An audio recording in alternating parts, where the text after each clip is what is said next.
Welcome to Mythic Odyssey. You've likely heard of Lot, the nephew of Abraham, who was a companion of this renowned patriarch. But have you ever pondered what became of Lot after his departure from Sodom, along with his 2 daughters? Many are familiar with the episode where Lot's wife looked back and turned into a pillar of salt. Lot, the nephew of Abraham, is a figure whose origins are not widely known. He was the son of Haran, the brother of Abraham, and also the brother of Nahor. Lot had 2 sisters named Isai and Milcah. It's worth noting that Milcah was married to Nahor, the brother of Haran and the uncle of Lot. Sodom, a city mentioned in the Bible, particularly in the book of Genesis, plays a central role in the narrative. According to the biblical account, Sodom was notorious for its wickedness and immorality. The story begins in Genesis 13 when Lot, Abraham's nephew, decides to settle near Sodom. Lot chose this fertile region to pasture his livestock, but the biblical text notes that the men of Sodom were exceedingly wicked and sinful before the Lord, Genesis 13 verse 13. The story continues in Genesis 18 when the Lord appears to Abraham and announces the destruction of Sodom due to its wickedness. Abraham then begins to intercede on behalf of the cities, asking if God would spare the city if 50 righteous people were found in it. God agrees, and the negotiation continues with Abraham asking for smaller numbers until it reaches 10 righteous individuals. God promises not to destroy the cities if there are 10 righteous people. However, not even 10 righteous people are found in Sodom. The story progresses in Genesis 19 when 2 angels are sent to Sodom to rescue Lot and his family before the imminent destruction. When the angels arrive in the city, they are welcomed into Lot's house.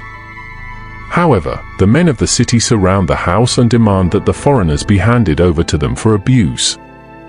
At this point, the angels reveal to Lot that God will destroy the city that very night. Lot, his wife, and 2 daughters are then instructed to flee the city without looking back as the destruction is about to occur. However, Lot's wife's disobedience leads to her tragic transformation into a pillar of salt, Genesis 19 verse 26. The city of Sodom is then consumed by fire and brimstone from heaven, fulfilling the divine decision of destruction, emphasizing the wickedness of the actions and lifestyle of its inhabitants as narrated in the Bible. The story of Lot is indeed tragic, especially considering the events that unfolded after his survival from the destruction of the cities of Sodom and Gomorrah, brought about by divine intervention due to the great wickedness prevailing in those cities. Lot emerged as the sole survivor of the destruction of Sodom and Gomorrah, a result of God's wrath against the sin that permeated those places. Following Lot's escape from Sodom and the subsequent destruction of the city, a notable episode occurred involving Lot's daughters. Influenced by ancient Semitic traditions and perhaps by the conduct they had witnessed while living in Sodom and Gomorrah, they devised a plan to intoxicate their own father and conceive children with him. This event, involving Lot's relationship with his daughters, resulted in the birth of Moab and Ben-Ammi, who became the ancestors of the Moabites and Ammonites, respectively, Genesis 19 verses 36 to 38. Some mistakenly believe that the Moabites and Ammonites were related to the Canaanites, but in fact, they had no connection to the Canaanites. Both the Moabites and Ammonites were Semitic peoples and were akin to the Israelites. Similarly, the Ishmaelites also shared this Semitic origin, and none of them were descendants of the Canaanites. The question that many may have is, where are Lot's descendants today? Currently, the descendants of the ancient Moabites and Ammonites are largely located in Jordan, a Middle Eastern country known for its beauty and rich history.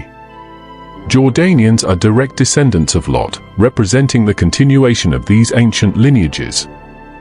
It's interesting to note that Jordan is the place where Ruth, a descendant of the Moabites mentioned in the Bible, lived.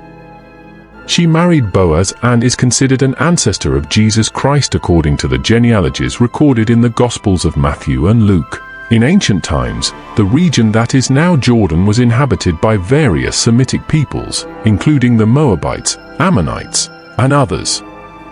They played significant roles in the history of the region, sometimes coming into conflict with the Canaanites and other groups. However, over time, the descendants of Lot, particularly the Moabites and Ammonites, established their identities in the region now known as Jordan.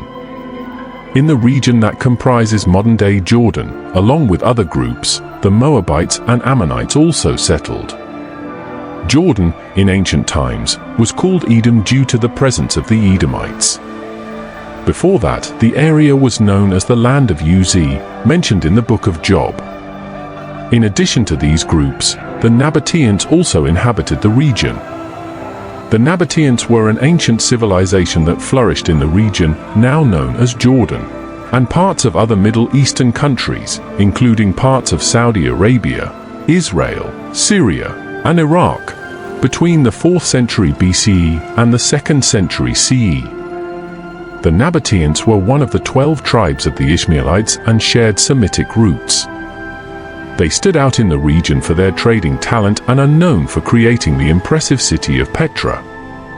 Petra served as the capital of their kingdom and is renowned for its rock-carved buildings, especially the famous treasury or Al-Khazneh. Petra was a thriving and sophisticated city that served as a crucial trade and caravan center, connecting the east with the west. It's important to note the distinction between Ishmael and Jacob. Ishmael is traditionally considered the ancestor of the Ishmaelites, one of the oldest Arab tribes, with his 12 sons contributing to the formation of the Ishmaelite people. On the other hand, Jacob, who also had 12 sons, is the ancestor of the 12 tribes of Israel, each with its own unique history and identity.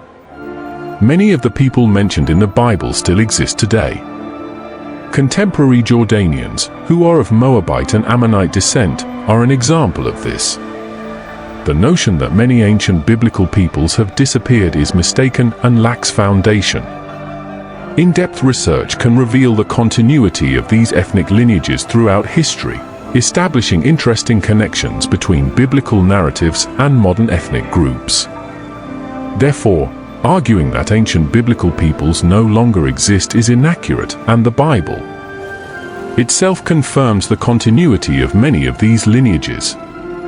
The story involving Lot's descendants in the Middle East is a notable example of how these biblical narratives have relevance and continuity in the present day, providing valuable insights into the cultural heritage of the region. What is your opinion on the video?